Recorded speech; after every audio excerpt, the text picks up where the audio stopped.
true. Nervous, very, very dreadfully nervous. I had been and am. But why will you say that I am mad? The disease had sharpened my senses, not destroyed, not dulled them. Above all was the sense of hearing acute. I had heard all things in the heaven and the earth. I heard many things in hell. How, then, am I mad? Hearken and observe how healthily, how calmly I tell you the whole story. It is impossible to say how the first idea entered my brain, but once conceived, it haunted me day and night. Object there was none, passion there was none. I loved the old man. He had never wronged me. He had never given me insult. For his gold I had no desire. I think it was his eye. Yes, it was this. He had the eye of a vulture. A pale blue eye with a film over it. Whenever it fell upon me, my blood ran cold, and so, by degrees, very gradually, I made my mind up to take the life of the old man, and thus rid myself of the eye forever. Now, this is the point. You fancy me mad. Madmen know nothing. But you should have seen me. You should have seen how wisely I proceeded, with what caution, with what foresight, with what dissimulation I went to work. I was never kinder to the old man than during the week before I killed him. And every night, about midnight, I turned the latch of his door and opened it, oh so gently. And then, when I had made an opening sufficient for my head, I put in a dark lantern, all closed so that no light shone out, and then I thrust my head in. Oh, you would have laughed to see how calmly, cunningly I thrust my head in. And I moved it slowly, very, very slowly, so I might not disturb the old man's sleep. It took me an hour to place my whole head within the opening so far that I could see him as he lay upon his bed. Ha! Ha! Would a madman have been so wise as this? And then, when my head was well in the room, I undid the lantern cautiously, oh, so cautiously, for the hinges creaked. I undid it, just so much that a single thin ray fell upon the vulture eye. And I did this for 7 long nights, every night just at midnight. But I found the eye always closed, so it was impossible to do the work. For it was not the old man who vexed me, but his evil eye. And every morning, when the day broke, I went boldly into the chamber and spoke courageously to him, calling him by name in a hearty tone, and inquiring how he had passed the night. So you see, he would have been a very profound old man, indeed, to suspect that every night just at 12 I looked in upon him while he slept. Upon the 8th night, I was more than usually cautious in opening that door. A watch's minute's hand moves more quickly than did mine. Never before that night had I felt the extent of my own powers, my own sagacity. I could scarcely contain my feelings of triumph. To think that there I was, opening the door little by little, and he not even to dream of my secret deeds or thoughts. I fairly chuckled at the idea.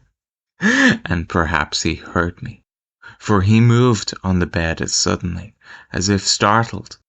Now you may think that I drew back, but no. His room was as black as pitch with the thick darkness, for the shutters were close fastened through fear of robbers, and so I knew that he could not see the opening of the door, and I kept pushing it on steadily.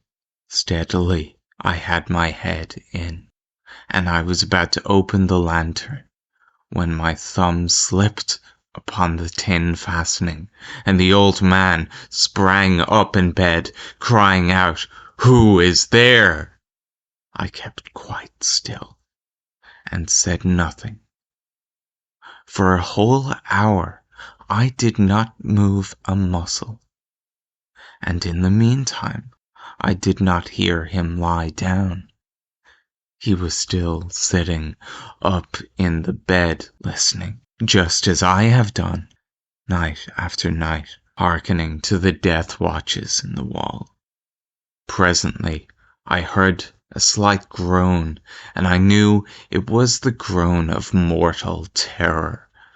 It was not a groan of pain or of grief, oh no! It was the low stifled sound that arises from the bottom of one's soul when overcharged with awe. I knew that sound well. Many a night, just at midnight, when all the world slept, it had welled. It had welled from my own bosom, deepening with its dreadful echo the terrors that distracted me. I say I knew it well. I knew what the old man felt, and pitied him, although I chuckled at heart. I knew he had been lying awake ever since the first slight noise, when he had turned in the bed. His fears had been ever since growing upon him. He had been trying to fancy them causeless, but could not. He had been saying to himself, "It is nothing but the wind in the chimney. It is only a mouse crossing the floor. Or it is merely a cricket which has made a single chirp." Yes, he had been trying to merely comfort himself with these suppositions, but he had found all in vain, because death, in approaching him, had stalked with his black shadow before him, and enveloped the victim. And it was the mournful influence of the unperceived shadow that caused him to feel, although he neither saw nor heard, to feel the presence of my head within the room. When I had waited long enough, very patiently, without hearing him lie down, I resolved to open a very, very little crevice in the lantern. So I opened it. You cannot imagine how stealthily, until at length a dim single ray, like the thread of a spider, shot out from the crevice and fell full upon that vulture eye. It was open, wide open, and I grew furious as I gazed upon it. I saw it with perfect distinctness, all a dull blue, with a hideous veil over it that chilled the very marrow in my bones. But I could see nothing else of the old man's face or person, for I had directed the ray, as if by instinct, precisely over that damned spot. And have I not told you that what you mistake for madness is but over-acuteness of the senses? Now, I say, there came to my ears a low dull sound, quick, such as a watch makes when enveloped in cotton. I knew that sound well, too.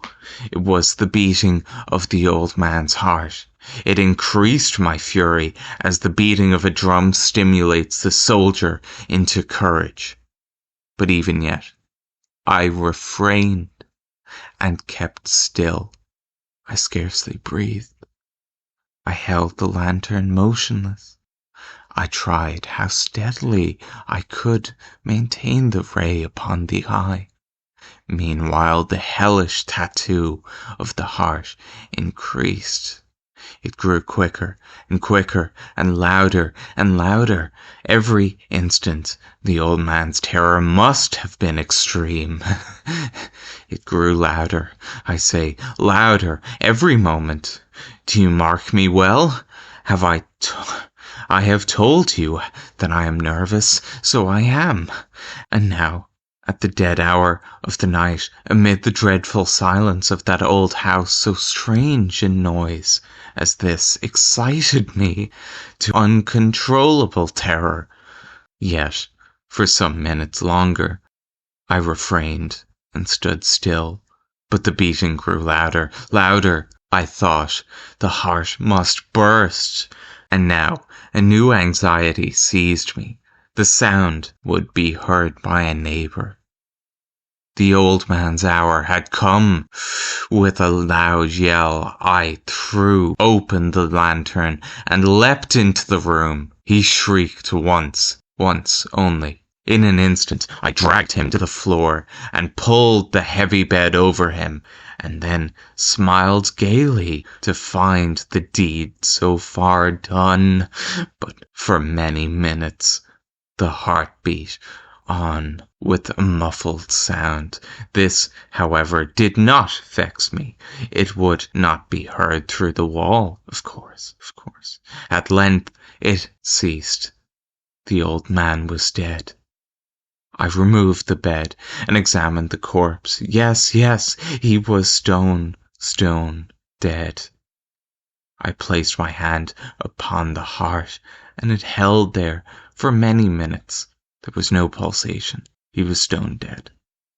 His eye would trouble me no more. If you still think me mad, you will think so no longer when I describe the wise precautions I took for the concealment of the body. The night waned, and I worked hastily, but in silence. First of all, I dismembered the corpse. I cut off the head and the arms and the legs. I then took up 3 planks from the flooring of the chamber and deposited all between the scantlings. I then replaced the boards so cleverly, so cunningly, that no human eye, not even his, could have detected anything wrong. There was nothing to wash out, no stain of any kind, no blood spot whatsoever. I had been far too wary for that. A tub had caught all. When I had made an end of these labours, it was 4 o'clock, still dark as midnight. As the bell sounded the hour, there came a knocking at the street door. I went down to open it with a light heart, for what have I to fear now? There entered 3 men, who introduced themselves with a perfect suavity as officers of the police. A shriek had been heard by a neighbour during the night. Suspicion of foul play had been aroused. Information had been lodged at the police officers, and they, the officers, had been deputed to search the premises. I smiled, for what had I to fear? I bade the gentleman welcome. The shriek, I said, was my own, in a dream. The old man I mentioned was absent in the country. I took up my visitors all over the house. I bade them search well. I led them at length to his chamber. I showed them his treasures, secure, undisturbed, and in enthusiasm of my confidence, I brought chairs into the room and desired them here to rest from their fatigues, while I myself, in the wild audacity of my perfect triumph, placed my own seat upon the very spot beneath which reposed the corpse of the victim. The officers were satisfied. My manner had convinced them. I was singularly at ease. They sat, and while I answered cheerily, they chatted of familiar things. But ere long, I felt myself getting pale, and wished them gone. My head ached, and I fancied a ringing in my ears, but still they sat and still chatted. The ringing became more distinct. It continued and became more distinct. I talked more freely to get rid of this feeling, but it continued and gained definitiveness until at length I found that the noise was not within my ears. No doubt now I grew very pale, but I talked more fluently, with a heightened voice. Yet the sound increased, and what could I do? It was a low, dull, quick sound, much such as the sound a watch makes when enveloped in cotton. I gasped for breath. And yet the officers had heard it not. I talked more quickly, more vehemently, but the noise steadily increased. I arose and argued about trifles in a high key with voice gesticulations, but the noise steadily increased. Why would they not be gone? I paced the floor to and fro with heavy strides, as if excited by the fury of the observations of the men. But the noise steadily increased. Oh God, what could I do? I foamed. I raved. I swore. I swung the chair upon which I had been sitting and grated it upon the boards, but the noise arose over all and continually increased. It grew louder, louder, louder, and still the men chatting pleasantly and smiled. Was it possible they heard not? Almighty God, no, no. They heard, they suspected, they knew. They were making a mockery of my horror. They were making a mockery of my horror. This I thought, and this I think. But anything was better than this agony. Anything was more tolerable than this derision. I could bear those hypocritical smiles no longer. I felt that I must scream or die. And now, again, hark! Louder, louder, louder. Villains! I shrieked. Dissemble no more. I admit the deed. Tear up those planks. Here, here. It is the beating of his hideous heart.